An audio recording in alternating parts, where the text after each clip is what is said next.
अच्छा जी बच्चों, अब है जी binomial distribution type 2। Binomial distribution type 2 note कर लो बच्चों। आपको सवाल में दिया जाएगा, गिवन क्या होगा नोट कर लो। सवाल में गिवन होगा N P Q X and capital N. बच्चों कैपिटल एन का मतलब है पॉपुलेशन साइज या टोटल फ्रीक्वेंसी। टोटल फ्रीक्वेंसी भी इसी को कहते हैं, पॉपुलेशन साइज भी इसी को कहते हैं। ठीक हो गया जी। और आपको रिक्वायर्ड क्या होगा बच्चों? आपको रिक्वायर्ड होगा नंबर ऑफ सक्सेस या फ्रीक्वेंसी। ठीक है जी। ये समझने के लिए हम एक सवाल देखते हैं। सवाल जरा देखिएगा। अब जरा सवाल देखिएगा। The probability of winning the match is 30% if a player plays 1000 tournament each of 5 matches, then find the number of tournament in which he win exactly one match। बच्चों मुझे जरा बताओ, इस सवाल में जरा सवाल गौर से पढ़ो। क्या इस सवाल में आपके पास P है? 30%। वेरी गुड बच्चों। क्या Q है? 70%। बच्चों नंबर ऑफ मैचेस कितने खेलने हैं उसे? नंबर ऑफ मैचेस नहीं, 5 नंबर ऑफ मैचेस 5 है बच्चों। नंबर ऑफ टूर्नामेंट 1000 है। ये एडिशनल इंफॉर्मेशन है जो पिछले सवाल में नहीं थी। क्या ये बात समझ आ रही है? नंबर ऑफ टूर्नामेंट 1000 है, लेकिन एक टूर्नामेंट के अंदर मैचेस 5 है। तो ये एक्स्ट्रा इंफॉर्मेशन है, ये एक्स्ट्रा चीज है जो पिछले सवाल से डिफरेंट है। बच्चों टाइप 1 में नंबर ऑफ मैचेस तो थे, नंबर ऑफ टूर्नामेंट नहीं थे। क्या ये बात समझ आ रही है? अच्छा जी। अब बच्चों जरा देखो, वो कहते हैं जी विन एग्जैक्टली वन मैच। बच्चों विन एग्जैक्टली वन मैच, पहली रिक्वायरमेंट हमने फाइंड करनी है। Win exactly one match. बच्चों विन एग्जैक्टली वन मैच के लिए पहले टाइप 1 वाला अप्लाई करेंगे, आंसर आ जाएगा। विन एग्जैक्टली वन मैच की प्रोबेबिलिटी आ जाएगी 0.36015, जो पहले हमने निकाली हुई है। याद करें,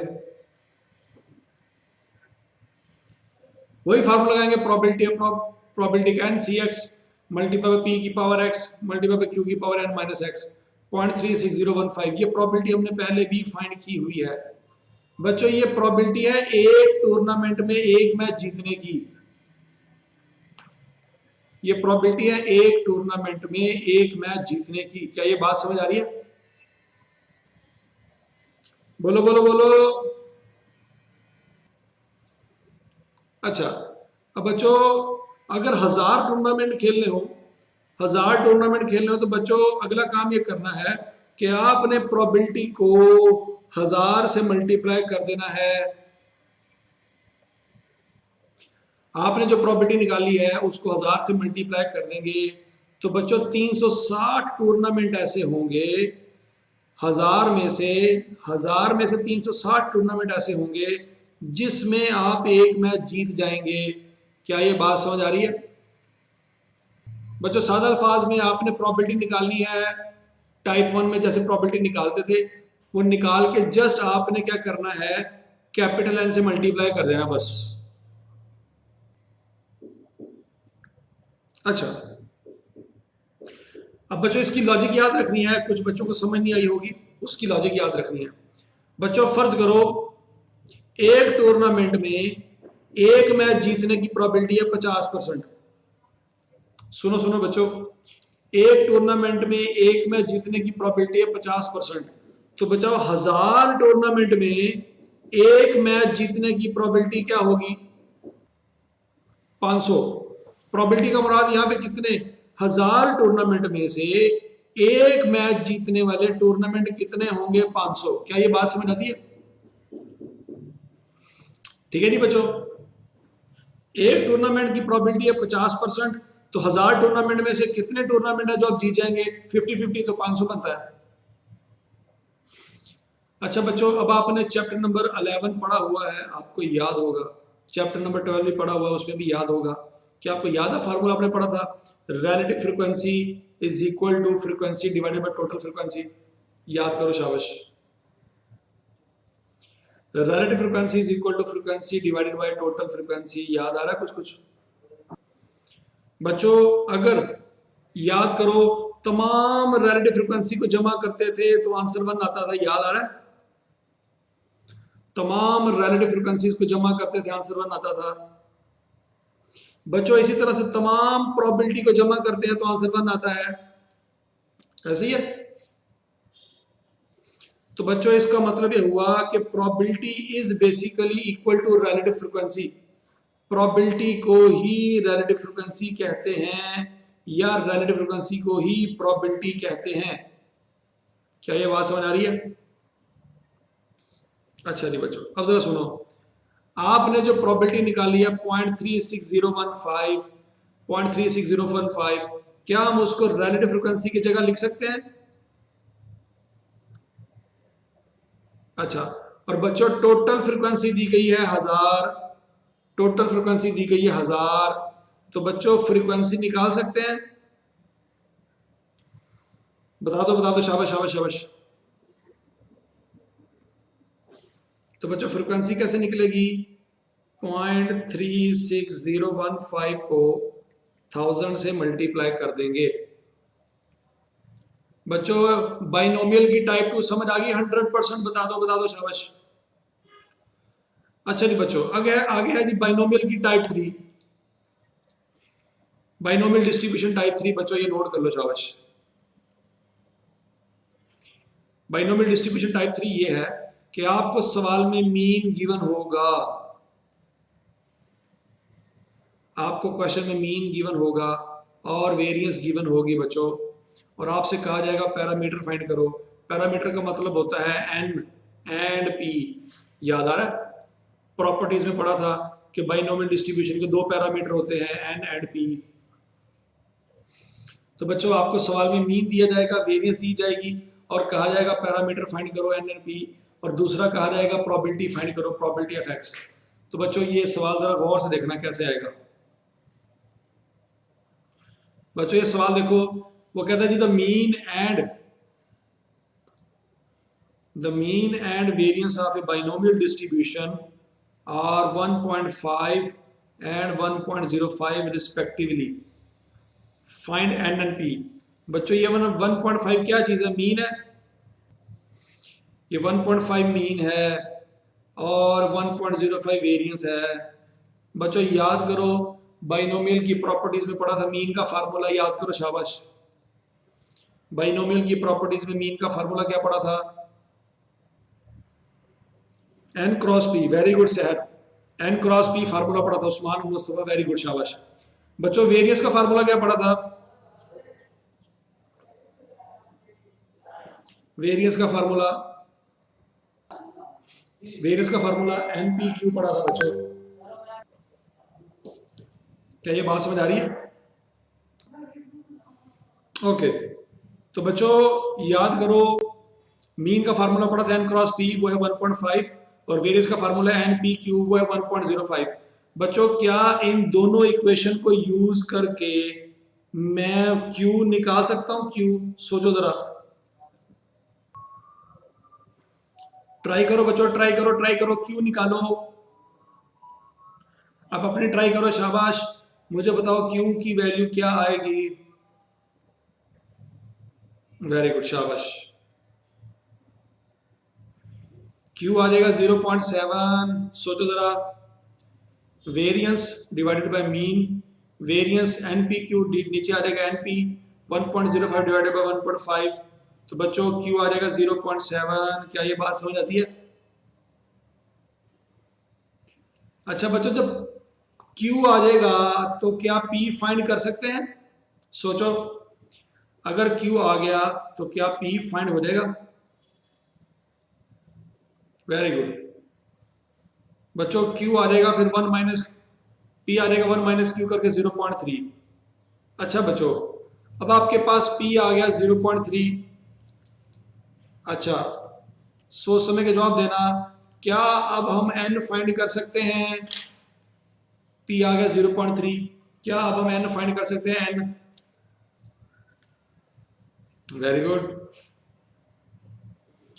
तो बच्चों n cross p is equal to 1.5, p की जगह 0.3 लिख देंगे तो n की वैल्यू 5 फाइंड हो जाएगी। सोचो। अच्छा बच्चों, सवाल में मुझे बताओ क्या n और p फाइंड हो गए दोनों? अच्छा बच्चों को कह रहा है probability of x equal to 3 भी फाइंड करें, probability of x equal to 3।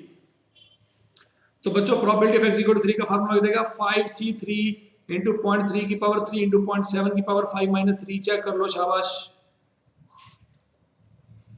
n find करने लिया 5। बोलो बोलो। ओए n क्रॉस p है 1.5, तो n हो सकता है 1.5 divided by p, 1.5 divided by 0.3। अच्छा जी बच्चों, ये टाइप 3 समझ आ गई सबको? टाइप 3। अब बच्चों है टाइप 4।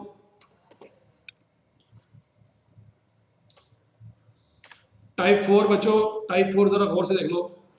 टाइप 4 डिस्ट्रीब्यूशन वो डिस्ट्रीब्यूशन है जिसमें आपको बाइनोमियल प्रोबेबिलिटी डिस्ट्रीब्यूशन सारी दी जाएगी। बाइनोमियल प्रोबेबिलिटी डिस्ट्रीब्यूशन बना के दी जाएगी और आपने फाइंड करना होगा मीन और वेरिएंस। शाबाश, जागे हो जागे हो। सोचो सोचो, ये n इज इक्वल टू 5 कैसे आया बच्चों? सोचो, 2 दफा मैंने बताया, अब नहीं बताना मैंने। सोचो कैसे आया।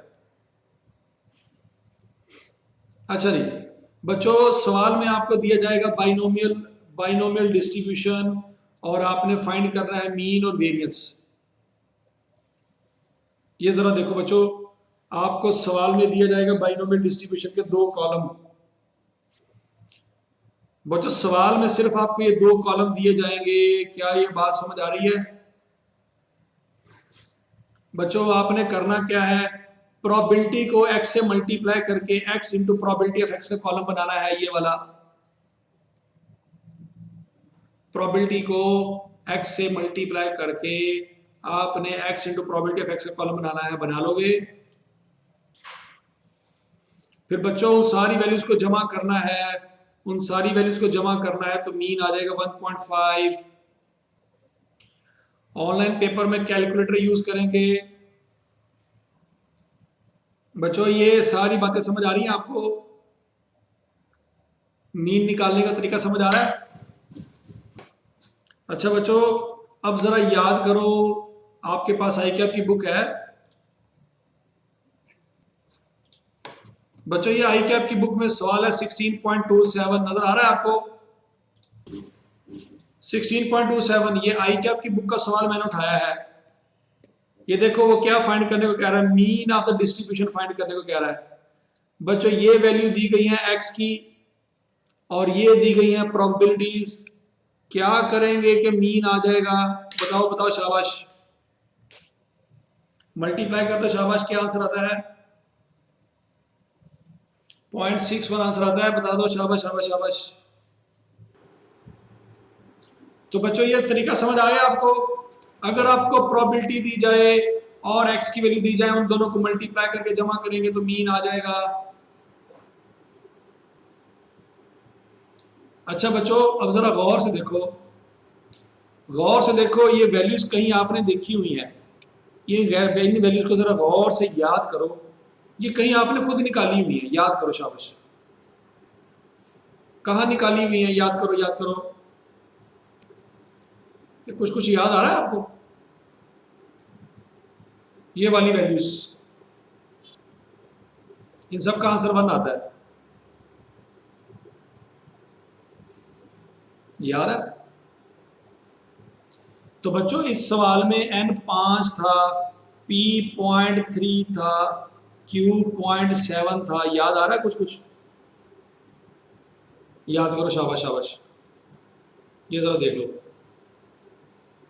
p था 30%, q था 70%, n था 5। अच्छा बच्चों, मीन का एक और फार्मूला भी तो पढ़ा हमने अभी भी। n क्रॉस p, n है 5, p है 0.3, आंसर क्या आता है? तो बच्चों क्या वही आंसर x को प्रोबेबिलिटी ऑफ x से मल्टीप्लाई करके भी आता है? क्या x को प्रोबेबिलिटी ऑफ x से मल्टीप्लाई करो वही आंसर आता है? अच्छा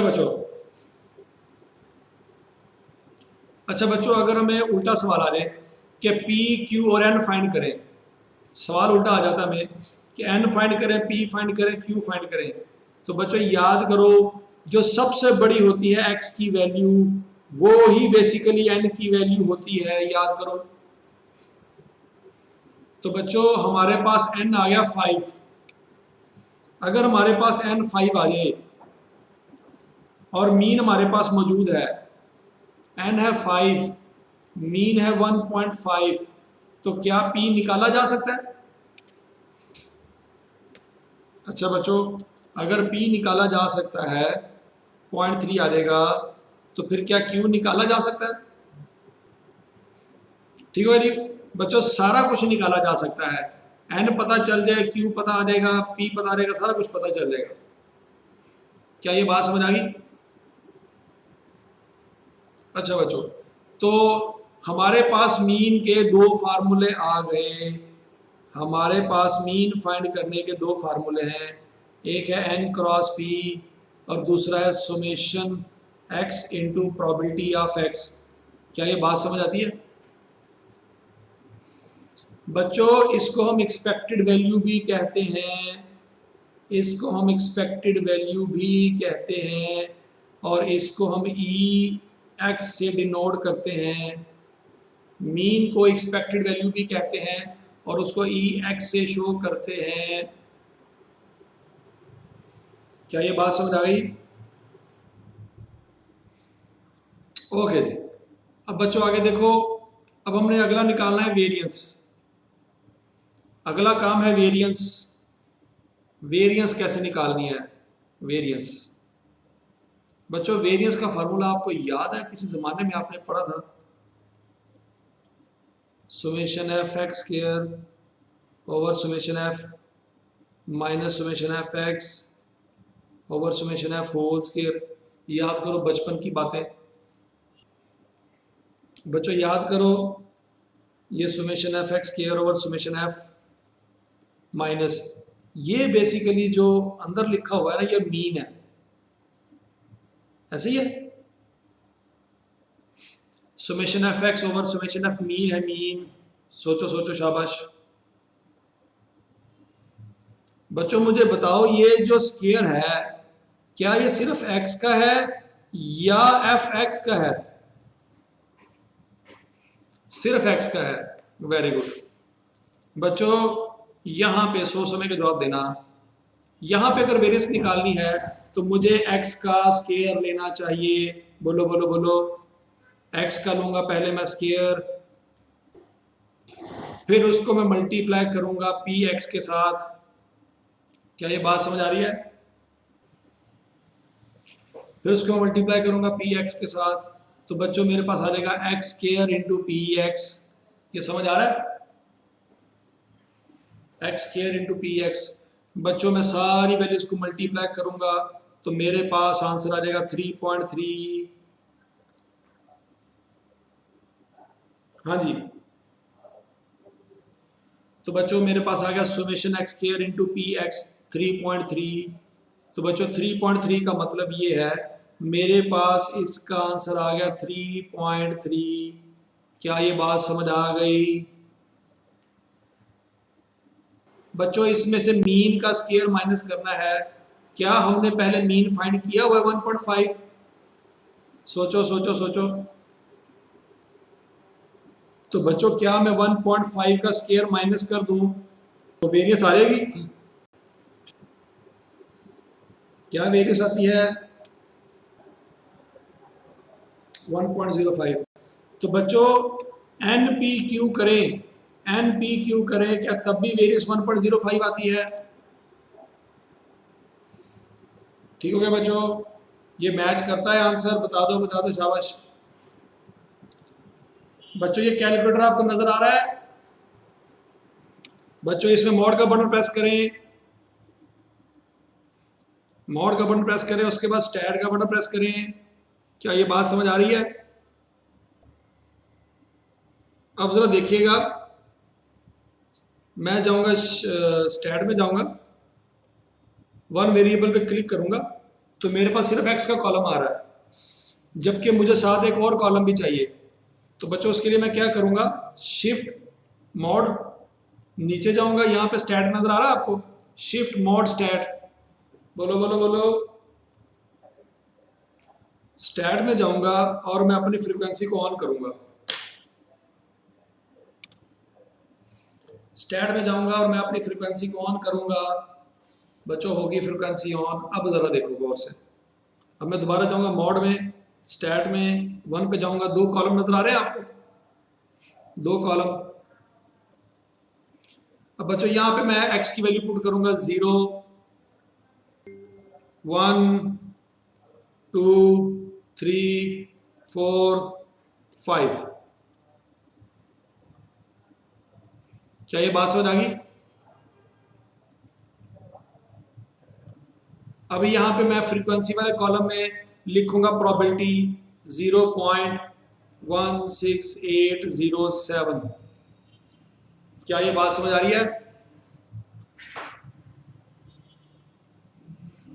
फिर 0.36015,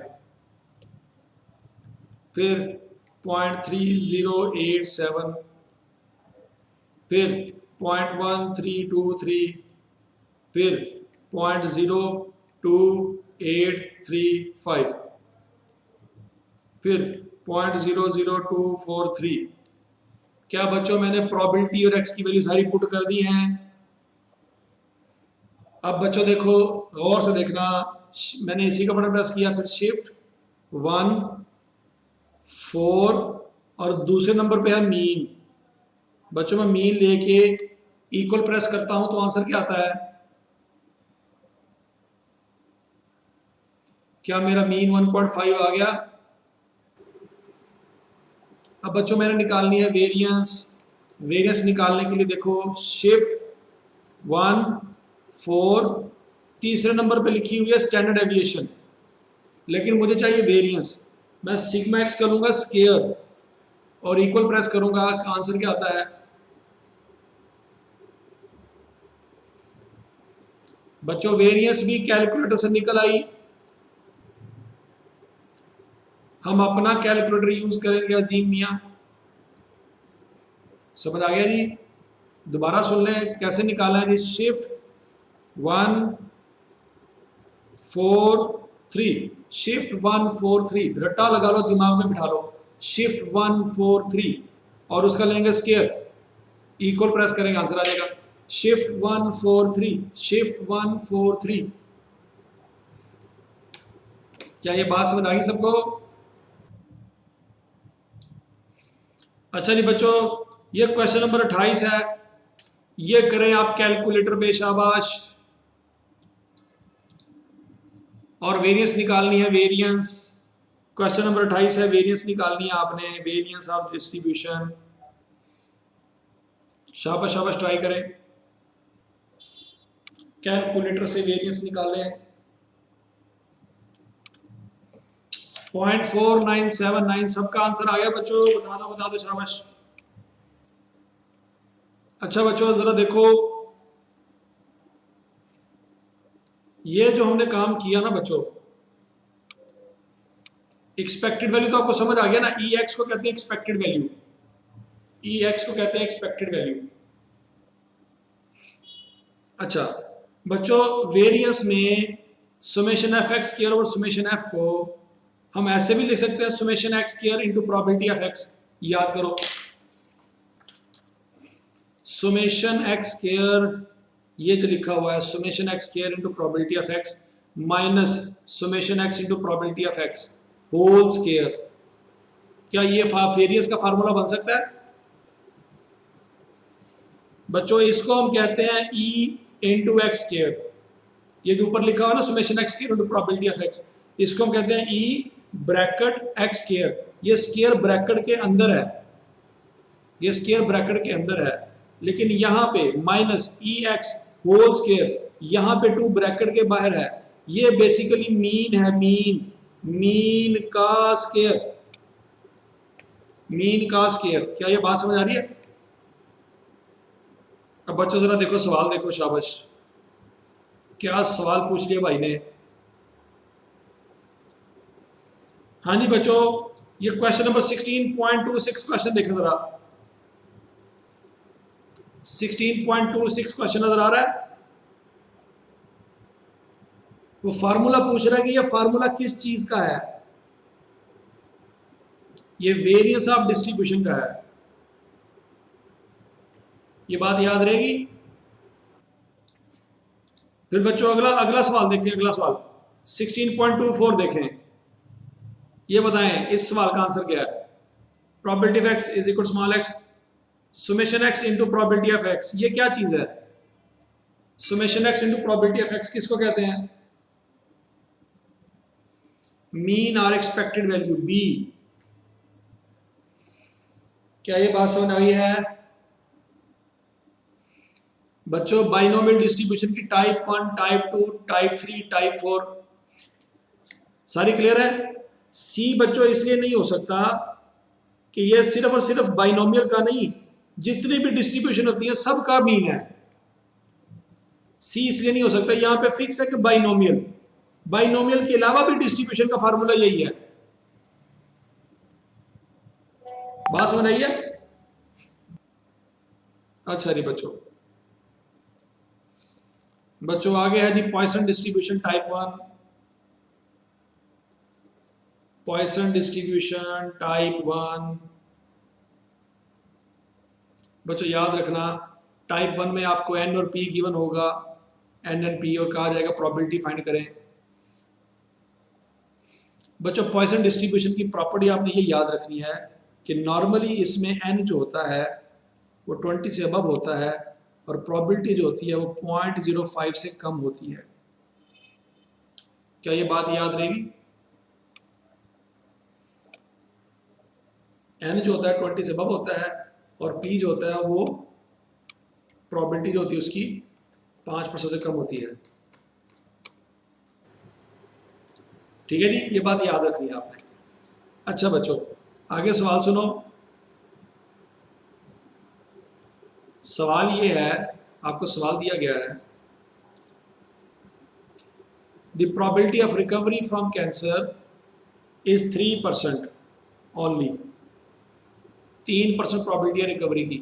if 30 patients are in Shaukat Khanam hospital then find the probability that only 1 patient will recover. अच्छा बच्चों बताओ यहाँ पे पी की प्रोबेबिलिटी क्या है, रिकवरी की प्रोबेबिलिटी क्या है?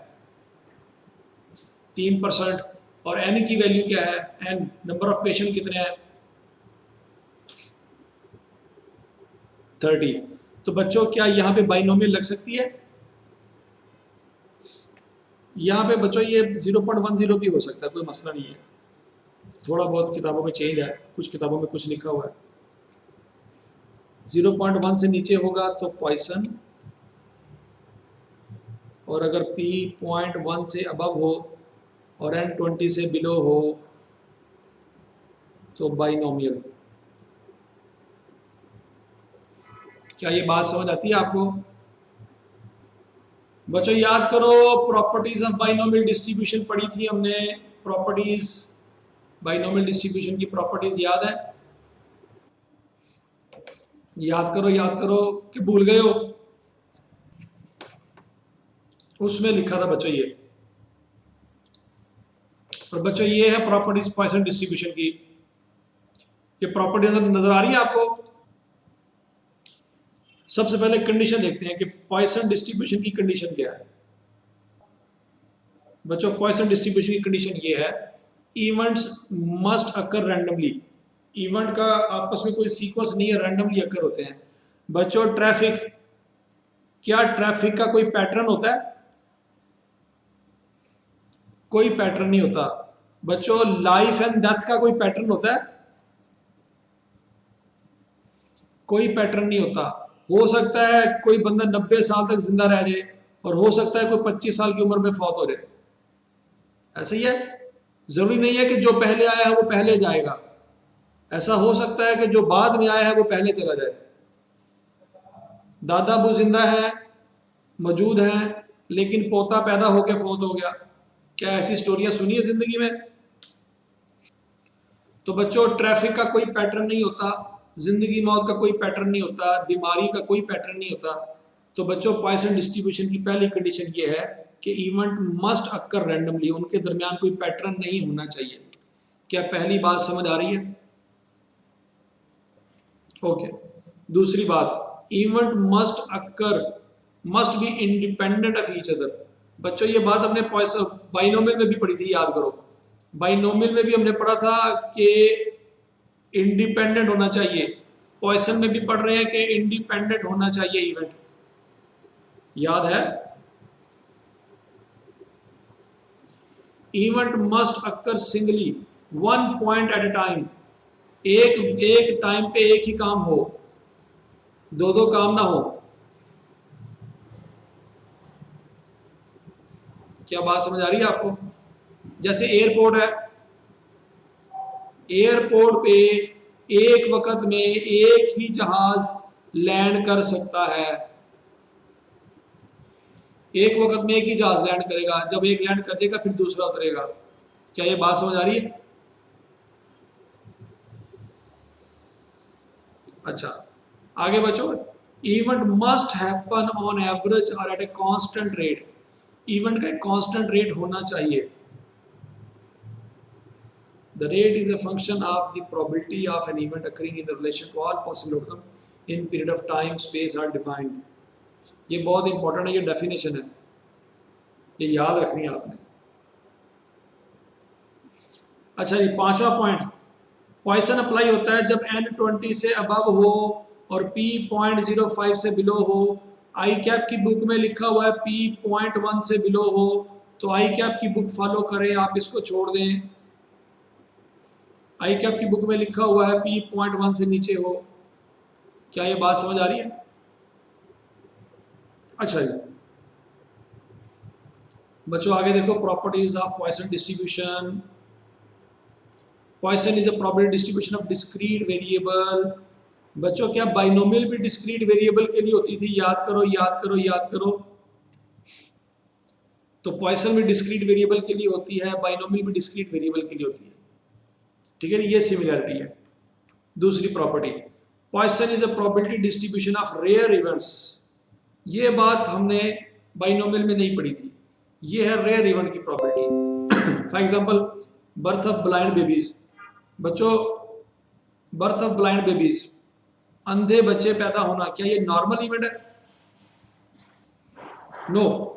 अकरेंस ऑफ फैटल एक्सीडेंट, खौफनाक हादसा, क्या ये नॉर्मल इवेंट है? क्या खौफनाक हादसे रोजाना होते हैं? नहीं। रिकवरी फ्रॉम कैंसर, क्या ये नॉर्मल इवेंट है? लॉस बाय फायर, आग लग जाना, क्या आग लगना रोजाना नॉर्मल इवेंट है? ठीक है जी। तो बच्चों, रेयर इवेंट जब होंगे तो रेयर इवेंट वही होते हैं जिनकी प्रोबेबिलिटी बहुत कम होती है। रेयर इवेंट वो होते हैं जिनकी प्रोबेबिलिटी बहुत कम होती है। बताओ जरा, क्या ये बात समझ आ गई? अच्छा बच्चों, मुझे बताओ, आप कॉइन टॉस करते हो, हेड की प्रोबेबिलिटी, क्या ये रेयर इवेंट है? तो इसलिए बच्चों, कॉइन के ऊपर बाइनोमियल लगेगी, पॉइसन नहीं लगेगी। क्या ये बात समझ आ गई है? अच्छा बच्चों, अब डाइस रोल करते हो, उसके ऊपर 6 आने की प्रोबेबिलिटी क्या है? डाइस रोल करते हो, उसके ऊपर 6 आने की प्रोबेबिलिटी क्या है? 1/6। बच्चों मुझे बताओ, क्या उसके ऊपर बाइनोमियल लगेगी या पॉइसन? उसके ऊपर बाइनोमियल लगेगी। ठीक हो गया, पॉइसन नहीं लगेगी। ये बात समझ आ गई है? अच्छा जी, अब बच्चों आगे चलते हैं जी। Poisson distribution has only one parameter.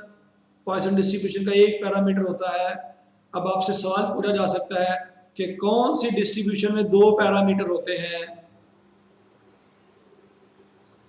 याद करो, बाइनोमियल में दो पैरामीटर होते हैं। और बच्चों पॉइसन में कितने पैरामीटर होते हैं? एक। क्या ये बात याद रहेगी? इसका एक ही पैरामीटर है बच्चों, और वो है मीन। इसका एक ही पैरामीटर है और वो है मीन। बच्चों point number 4, mean variance and standard deviation of Poisson distribution are given as. Mean का फार्मूला वही है जो बाइनोमियल में पढ़ा था, लेकिन बच्चों इसकी वेरिएंस का फार्मूला भी मीन वाला ही है। इसकी वेरिएंस और मीन बराबर होते हैं। क्या ये बात समझ आ रही है? और बच्चों इसकी स्टैंडर्ड डेविएशन है sigma is equal to N P का अंडर रूट। ओके बच्चों, अब मुझे बताओ, वो ये कह रहा है it's variance is equal to mean. क्या ये प्रॉपर्टी समझ आ रही है? बच्चों किस डिस्ट्रीब्यूशन में मीन जो है वेरिएंस से बड़ा होता है? याद करो, बाइनोमियल डिस्ट्रीब्यूशन में मीन वेरिएंस से बड़ा होता है, याद है? अच्छा जी बच्चों, होपफुली आपको सारी बातें समझ आ गई होंगी। अब बच्चों अब सवाल पढ़ते हैं। ये सवाल याद है? अभी अभी शुरू किया था हमने। हाँ जी, n is equal to 30, p is equal to 0.03। अच्छा, अब जरा बच्चों सुनो गौर से। अब चूंकि इस पे बाइनोमियल नहीं लगेगी, कौन सी लगेगी? पॉइसन लगेगी। वेरी गुड, वेरी गुड बच्चों। अभी तो पार्टी शुरू हुई है। अभी तो पार्टी शुरू हुई है। अच्छा बच्चों, अब आगे सुनो। अब बच्चों पॉइसन डिस्ट्रीब्यूशन का फार्मूला आपने याद रखना है बच्चों। Probability of capital x is equal to small x is equal to e की पावर माइनस म्यू, म्यू की power x over x factorial. अच्छा बच्चों, अब बस 2 मिनट का काम रह गया, 2 मिनट का, बस देख ही जाओ। कमाल देखो, mu is equal to N cross P है। क्या ये बात समझ आती है आपको? ओके, हौसला बच्चों, हौसला। अच्छा, अब वो कहता ये है कि प्रोबेबिलिटी फाइंड करें, only one patient will recover. ये प्रोबेबिलिटी फाइंड करनी है आपने, only one patient will recover.